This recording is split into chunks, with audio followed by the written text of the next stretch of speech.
En poursuivant notre enquête sur KFC, nous nous rendons compte qu'une autre question préoccupe un grand nombre de clients.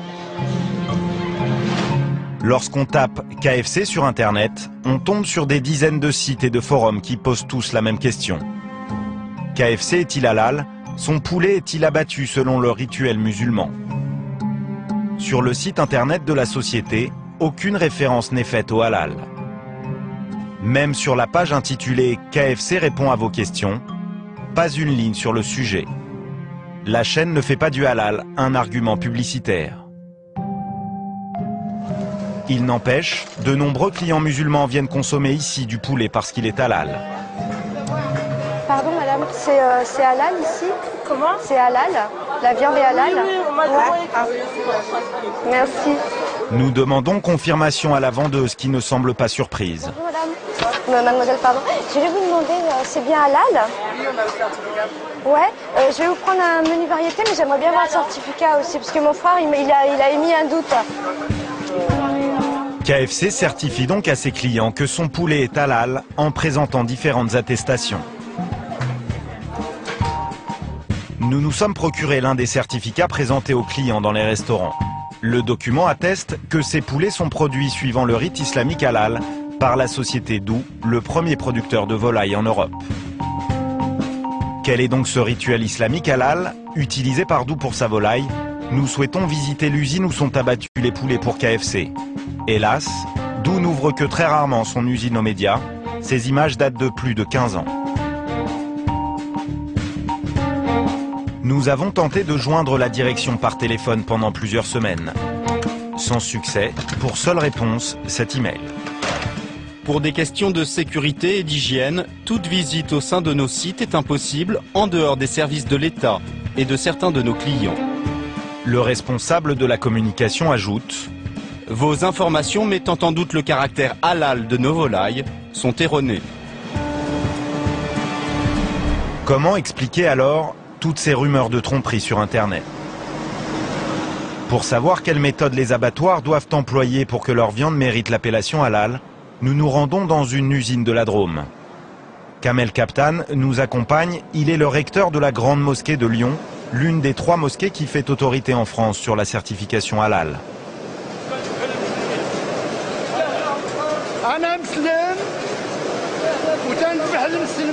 Les poulets sont présentés vivants à celui qu'on appelle le sacrificateur. C'est lui qui leur tranche le cou au couteau. Il doit être musulman et prononcer une formule au nom d'Allah. Comment se déroule l'abattage halal d'un poulet?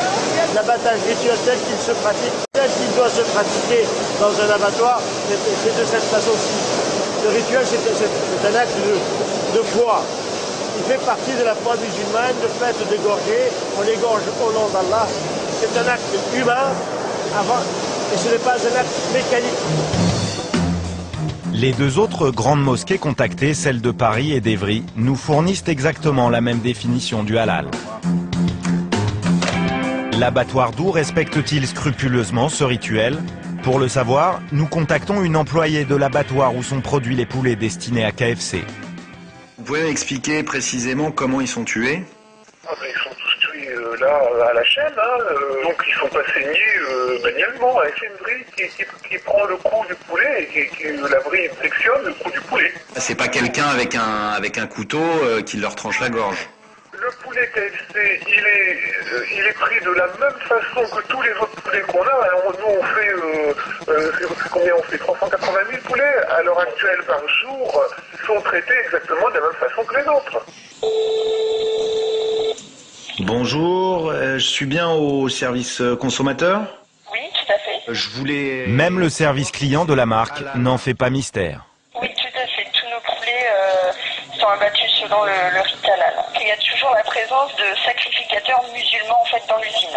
Est-ce que les sacrificateurs égorgent eux-mêmes les poulets? Ce n'est pas fait par la main du sacrificateur, mais il y a toujours un sacrificateur de présent pour le contrôle du respect de l'abattage en fait. Un sacrificateur est donc sur place, mais les poulets ne sont pas abattus manuellement. Selon les mosquées qui font autorité, ils ne méritent donc pas l'appellation halal. Alors comment Dou peut-il obtenir un certificat? Nous tentons de joindre cette association finistérienne pour la culture arabo-islamique qui a délivré le certificat. Mais pendant plusieurs semaines, les nombreux messages laissés à son secrétariat restent sans réponse. Nous décidons de nous rendre sur place, à Brest. Première surprise, l'association s'affiche comme une société de traduction. Bonjour madame. Bonjour. Je suis journaliste. Oui. Je viens vous voir parce qu'on essaye de vous joindre et de joindre le président de l'association depuis un moment au téléphone. Je pense que là il est absent pour l'instant. On ne peut pas vous donner de renseignements probants, exacts, voilà. Oui, mais vous savez des choses quand même, vous savez comment ça se passe ici ou pas? Parce que j'ai l'impression que vous vous occupez de rien, quoi. Ou, Ah si, si non, je sais pas, hein, je c'est vous la pose... traduction, donc c'est pour ça que je D'accord. peux pas Et permettre... vous, c'est plus la viande halal, j'imagine, non, c'est ça? Le secrétariat, voilà. Parce que je rappelle quand même que la viande halal, il faut quand même sacrifier les poulets avec un sacrificateur. Enfin, c'est fait à la main. Alors que dans le groupe Doux, c'est fait avec des machines. Mais ça, justement, je pense qu'il y a un débat après... Non, c'est pas les on-dit, mais bon, il y a... C'est non dit, c'est vrai ou c'est pas vrai? Non, mais je pense qu'il y a l'interprétation. Il y a une partie qui ne reconnaît pas l'abattage mécanique et d'autres qui reconnaissent... Attendez. Vous certifiez par ces certificats-là que c'est bien fait selon le rituel halal. Vrai ou faux? Oui.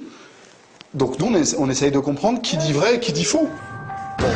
Malgré la position des trois grandes mosquées, l'association semble donc considérer que l'abattage mécanique est toléré dans le rituel musulman. Si tel est le cas, on peut toutefois s'étonner que son président, 5 mois après notre visite, ne nous ait toujours pas recontacté pour nous fournir des explications. Pour le recteur de la Grande Mosquée de Lyon, les textes ne laissent pas la place à l'interprétation. Il n'y a pas d'autre manière.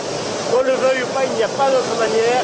Seul l'homme, l'acte humain est admis. Aucune école juridique musulmane n'a admis l'abattage rituel mécanique. Quel intérêt de faire du faux halal finalement? D'abord, économiquement, c'est plus rentable. Pourquoi? Parce que vous avez une machine qui fait 8000 à l'heure. Et lorsque vous avez un sacrificateur qui fait du 1500 à l'heure, la différence, elle est là. Au lieu d'avoir une machine qui fait 8000, embaucher 4 personnes, ce sont 4 salaires, etc. Donc tout ceci, ça accroît le prix du kilo de volaille abattu. Et alors vendre du faux halal, c'est grave pour le consommateur? C'est grave pour le musulman. Il y a une tromperie du consommateur musulman. Et ça, en tant que musulman et en tant que responsable musulman, nous ne pouvons pas l'admettre. KFC profite-t-il de l'absence de contrôle par l'État pour abuser ses clients? Ou bien la chaîne est-elle victime d'un certificateur peu scrupuleux? La marque accepte de nous donner son point de vue. Est-ce que KFC aujourd'hui est absolument certain que le poulet qu'il vend aux clients est halal? Absolument certain. Les poulets qui sont vendus dans nos restaurants sont certifiés halal par des organismes habilités qui, eux, sont saisis eux-mêmes par nos fournisseurs. Alors, comment expliquez-vous que les 3 mosquées considèrent que le poulet que vous vendez n'est pas halal? Vous savez, dans la position de KFC, ce qui est essentiel de comprendre, c'est que nous, aujourd'hui, nous sommes une entreprise. Et qu'à ce titre-là, d'entreprise, nous n'avons pas la légitimité à arbitrer sur qui a autorité pour certifier halal ou pas. Simplement, ce que je peux vous affirmer, encore une fois, c'est que c'est vraiment un sujet qui nous tient à cœur, qui nous préoccupe et sur lequel on va être particulièrement attentif à l'avenir.